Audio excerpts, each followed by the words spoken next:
여러분, 우리는 매일 크고 작은 선택의 갈림길에 서 있는 것 같습니다. 그 선택은 작게는 식사 메뉴 선택하는 것에서부터 시작됩니다. 아침에 눈을 뜨면 아침 뭐 먹지? 아침을 먹으면서 점심 뭐 먹지? 점심을 먹으면서 저녁 뭐 먹지? 저녁 먹으면서 내일 뭐 먹지? 저만 그런가요? 네, 왜 그렇게 사냐는 눈빛으로 보시면 안 되고, 크게는 인생의 방향, 신앙의 방향까지 선택을 해야 하는 일들이 아주 다양합니다. 근데 진짜 문제는 우리가 무엇을 선택하느냐보다 어떤 기준으로 선택하느냐에 있는 것 같습니다. 오늘날 많은 그리스도인들이 현실을 기준으로 신앙생활을 합니다. 세상에서 잘 되기 위해서 신앙을 도구로 삼고 당장의 유익을 위해서 영원한 것을 미루기도 합니다. 이런 시대 속에서 언약이라는 단어는 점점 낯설게 느껴지고 믿음이라는 단어는 현실 속에서 자기 최면, 자기 확신 이런 것 등으로 오해를 받는 것 같습니다. 오늘 창세기 25장을 보면 한 끼 식사를 위해서 장자의 권리를 내던진 에서가 나옵니다. 에서는 배고픔 앞에서 영적인 가치를 가볍게 여겼다고 말씀합니다. 반면에 그의 동생 야곱은 방법이 아주 비열했을지는 모르지만 장자의 권리, 다시 말해서 하나님의 언약 계승권을 사모했습니다. 사람의 눈으로 볼 때 에서가 인간적으로 강하고 야곱은 좀 치사하고 야비하고 얍삽해 보일 수 있습니다. 그런데 하나님이 누구를 선택하셨습니까? 언약을 사모한 야곱이었습니다. 오늘 말씀이 오늘 저와 여러분에게 묻습니다. 당신은 하나님의 언약을 사모하고 있습니까? 세상의 편안함보다 말씀을 더 소중하게 여기고 있습니까? 하나님 나라를 위해서 오늘의 편안함을 포기할 수 있습니까? 성경이 이렇게 묻고 있는 것 같습니다. 여러분, 언약은 구약의 아브라함 시대에만 머무는 말씀이 아닙니다. 그것은 지금도 여전히 예수 그리스도 안에서 우리에게 이어지는 살아있는 약속인 줄 믿습니다. 하나님이 여전히 하나님의 언약을 사랑하며 사모하는 자를 찾고 계십니다. 눈앞의 유익을 따라가면서 신앙을 점점 잃어가는 이 마지막 시대 속에서 우리는 다시 믿음의 기준을 회복해야 하는 줄 믿습니다. 하나님의 약속을 붙들고 살아가는 이 삶이야말로 참으로 복된 인생인 줄 믿습니다. 오늘 말씀은 아브라함의 마지막 모습으로부터 말씀이 시작됩니다. 아브라함이 생전에 그두라라는 후처를 통해서 여러 자녀를 더 낳았고 많은 자손을 두었습니다. 성경은 그 이름을 다 낱낱이 열거합니다. 제가 그래서 다 읽었는데요. 겉으로 보기에 큰 가문을 세운 족장처럼 보입니다. 하지만 오늘 말씀이 말하고자 하는 것은 많은 자손이 아닙니다. 아브라함이 많은 자손을 낳은 걸 지금 이야기하는 것이 아닙니다. 하나님의 언약은 그 자손들 중에서 오직 이삭 한 사람에게로만 이어졌다는 걸 이야기하는 게 이게 중요한 내용입니다. 5절 말씀이 이렇게 이야기합니다. 아브라함이 모든 소유를 이삭에게 주었더라. 원어 뜻을 살펴보니까 그냥 유산을 물려줬다는 뜻이 아니고 언약적인 전수를 강조하는 단어를 사용하고 있습니다. 다른 아들들도 선물을 받았는데 동쪽으로 다 보내졌고 하나님의 언약은 오직 이삭에게만 이어졌습니다. 여러분, 무슨 말씀입니까? 성경은 단순히 인간적인 판단으로 이삭에게 줬다 그런 것이 아니고 아버지의 편애 때문에 그렇게 한 것이 아니라는 겁니다. 하나님이 택하신 것이고 하나님의 약속을 따라서 이 모든 일이 이루어졌다는 것을 우리에게 보여줍니다. 여러분, 아브라함에게는 많은 자녀들이 있었습니다. 이스마엘도 있었고 그두라의 자녀들도 있었습니다. 이들 모두 민족을 이루었답니다. 그런데 언약은 성공이나 실력이나 다산이나 나이나 능력 등등으로 되는 것이 아니고 하나님의 주권적인 은혜에 따라 이어지는 것입니다. 하나님이 분명하게 창세기 17장에서 말씀하셨습니다. 사라가 아들을 낳을 것인데 그와 언약을 세울 것이다. 이름은 이삭이다. 하나님이 정하신 이 언약적인 질서를 아브라함이 믿음으로 순종하고 따랐던 겁니다. 이스마엘의 족보는 수적으로 큰 민족을 이룬 것처럼 보입니다. 말씀해 보니까 12족속으로 번성했다고, 넓은 지역에 흩어져서 세력을 형성했답니다. 하지만 성경은 의도적으로 이렇게 말씀합니다. 이스마엘은 죽었고 그 자손들은 그저 흩어졌을 뿐이다. 이스마엘에 대한 말씀을 하면서 하나님이 언약에 대한 언급을 일체하지 않으십니다. 언약 밖의 존재가 어떤 결말을 맺게 되는지 보여주는 성경이 우리에게 말씀해주는 일종의 경고입니다. 여러분, 하나님의 언약은 단순한 축복이 아닙니다. 재산 좀 더 받으려고 야곱이 그렇게 했던 게 아니고 이삭이 그 언약을 이어받은 게 아닙니다. 그건 하나님의 뜻과 또 구속사의 흐름 속에 있는 언약 백성에게만 계승되는 거룩한 책임입니다. 이스마엘이 아무리 번성해도 하나님의 구원 계획과 무관합니다. 하나님의 언약은 반드시 하나님이 택하신 자를 통해서 하나님이 정하신 방법으로 이어지는 겁니다. 여러분, 지금도 마찬가지입니다. 교회 오래 다닌다고, 신앙의 연수가 길다고, 신앙의 대수가 막 4대째, 5대째 된다고, 직분자가 많이 나온 가문이라고 언약의 중심에 있는 것이 아닙니다. 물론 그런 가문에서 좋은 신앙의 교육과 믿음의 전수가 일어나서 믿음의 명문 가문이 될 수 있습니다. 그런데 하나님의 언약은 사람의 조건으로 이루어지는 것이 아닙니다. 하나님께서 하나님의 주권에 따라서 언약 백성을 택하시고 그 뜻대로 언약을 이어가시는 겁니다. 여러분, 우리가 이삭의 자리에 있다고 자만할 이유도, 이스마엘의 자리에 있다고 절망할 이유가 없습니다. 하나님의 조건은 외적인 것이 아니라 언약을 사모하는 중심을 보시는 하나님의 주권적인 은혜이기 때문입니다. 에베소서 1장 4절과 5절은 우리에게 이렇게 말씀합니다. 하나님이 세상 전에 우리를 그리스도 안에서 택하사 그의 기쁘신 뜻대로 예정하셨다. 여러분, 우리도 이삭처럼 언약의 길을 걷는 사람들이라면 세상 조건보다 하나님의 뜻에 귀를 기울여야 될 줄 믿습니다. 사람 눈에 보이기에 이스마엘과 그드라의 자손들이 더 많고 강해 보였을지 모릅니다. 하지만 하나님은 언약의 계승자를 딱 한 사람, 이삭만 택하셨습니다. 여러분, 이것이 은혜의 언약입니다. 사랑하는 여러분, 우리는 내가 하나님의 언약 안에 있다는 것 그 자체가 은혜이고 감사고 사명이다. 이것을 반드시 기억해야 합니다. 그러므로 언약을 받은 우리는 그 언약을 절대 가볍게 여기지 말고 그 은혜에 합당하게 살아가야 할 줄 믿습니다. 여러분, 믿음이 뭡니까?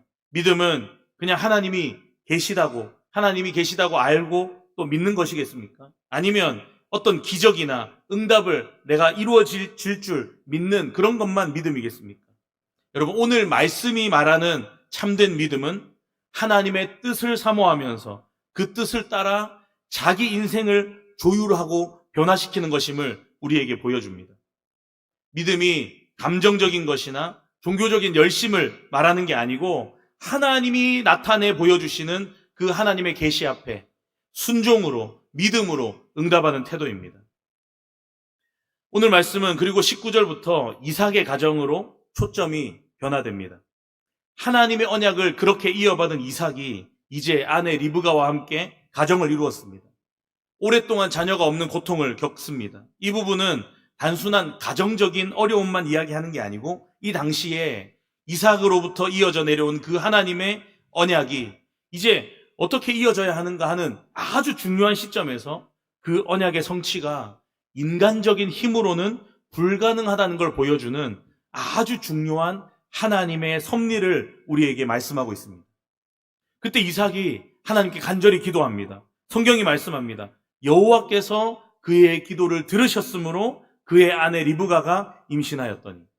사랑하는 여러분, 하나님이 언약을 이루시는데 그 언약을 사모하며 기도하는 사람을 통해서 역사하신다는 걸 믿으시기 바랍니다. 그렇게 해서 좀 일이 풀리는 것 같았는데 문제가 거기서 끝나지 않습니다.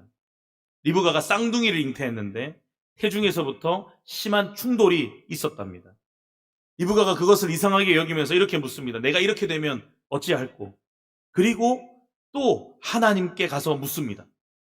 여기서 우리는 믿음의 또 다른 중요한 핵심을 보게 됩니다. 여러분, 진짜 믿음은 하나님께 물어보는 겁니다. 기도는 원하는 것을 달라고 하나님을 협박하는 게 아니고 하나님의 뜻을 분별하고 그 뜻에 내 뜻을 굴복시키고 하나님의 뜻을 묻고 하나님의 뜻에 순복하는 과정인 겁니다. 리브가가 하나님의 뜻을 구하니까 하나님이 분명하게 응답하십니다. 두 국민이 네 태중에 있다. 두 민족이 네 태종에 있다. 큰 자가 어린 자를 섬길 것이다. 여러분, 이것은 이스라엘 전체의 역사를 바꾸는 하나님의 계시입니다. 하나님이 지금 야곱을 택하셨다고, 야곱을 통해서 언약을 이어가기로 작정하셨다는 걸 오늘 말씀이 우리에게 보여주고 있는 겁니다. 야곱은 태어나기도 전에 하나님의 언약 안에 택함받은 사람이었습니다. 야곱이 완전해서가 아닙니다. 로마서 9장 11절은 우리에게 분명하게 말씀합니다. 그 자식들이 아직 나지도 아니하고 무슨 선이나 악을 행하지 아니한 때에 택하심을 따라 되는 하나님의 뜻이 행위로 말미암지 않고 오직 부르시는 이로 말미암아 서게 하려 하사. 여러분, 전적으로 하나님의 주권입니다. 절대 자격에 이것이 있는 것이 아닙니다. 하나님은 야곱이 언약을 사모하며 반응하도록 조금씩 이끌어 가십니다. 야곱이 부족한 사람이었지만 언약의 중요성을 이해하고 그것을 얻고자 하는 마음이 그 마음에 생겼습니다. 믿음은 하나님이 전적으로 주권적으로 베푸시는 은혜입니다. 그래서 생겨난 믿음의 삶은 그 은혜를 사모하는 사람의 태도로 나타나고 반응으로 증명됩니다. 사랑하는 여러분, 우리는 야곱과 같은 마음 가지고 있습니까? 내가 얼마나 순결하고 완전하냐가 아니라 하나님의 뜻을 진심으로 사모하고 있느냐 하는 말씀입니다. 여러분, 우리도 이삭의 가정처럼 어려운 현실 속에서도 이삭처럼 리브가처럼 하나님께 물어가며 살아가야 할 줄 믿습니다. 야곱처럼 하나님의 뜻을 붙들고 살아가야 할 줄 믿습니다. 그리고 이제 27절부터 야곱과 에서가 성장한 후의 이야기로 이어집니다. 두 사람이 서로 너무 다른 성향을 가진 형제였습니다. 에서는 들사람이고 사냥하는 사람, 본능적이고 감각적인 사람.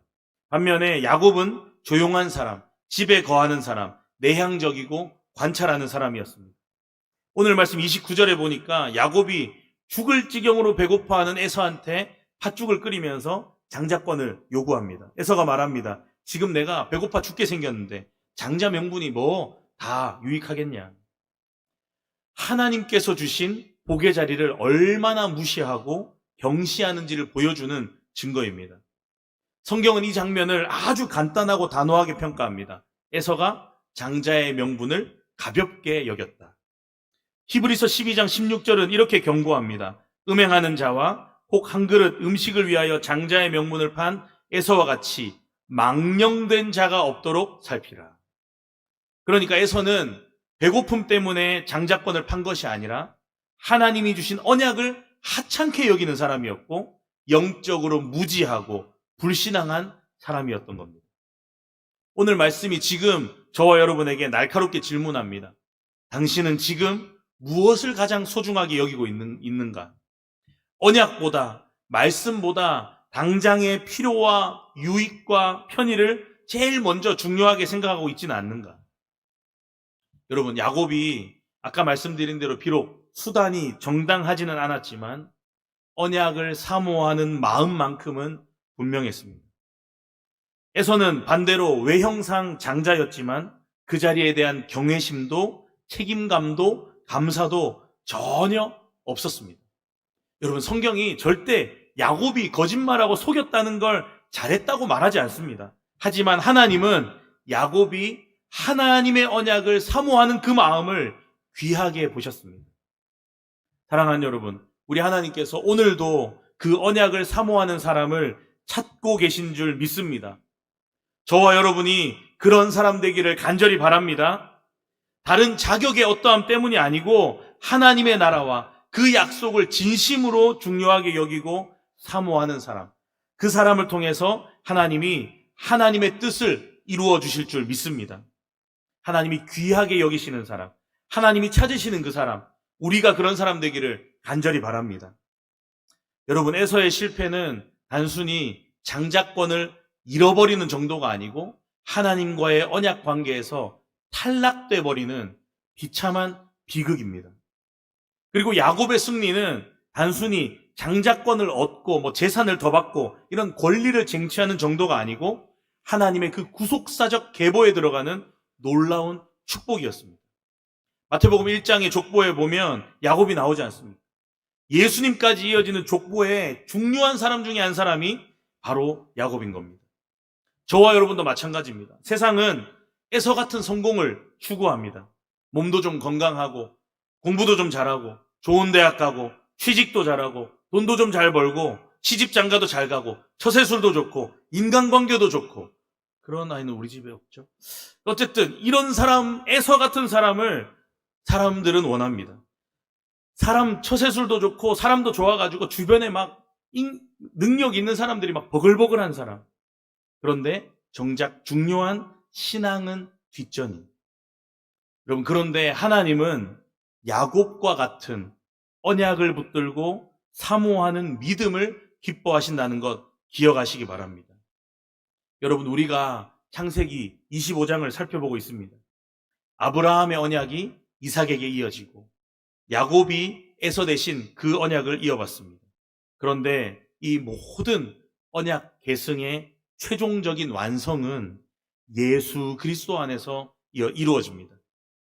하나님이 태초에 아담을 창조하시면서 세우신 관계가 언약적인 관계입니다. 생명의 언약을 주셨고 그 약속 주셨고 그 말씀 지킬 때 복을 주시고 어길 때 저주를 받는 그런 언약을 선포하셨습니다. 그런데 우리가 잘 아는 것처럼 아담이 그 언약을, 인간이 그 언약을 스스로 저버렸습니다. 여러분, 실수가 아니고 의지를 가지고 하나님과의 약속을 파기해버렸습니다.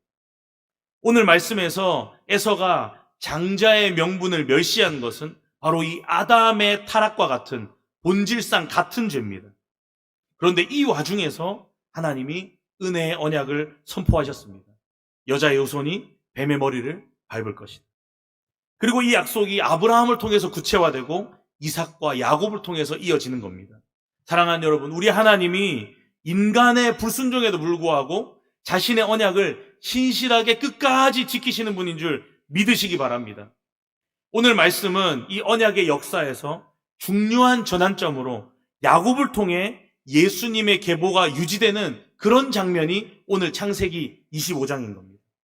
다시 말씀드립니다. 야곱이 완전하지 않았습니다. 하지만 언약을 사모했습니다.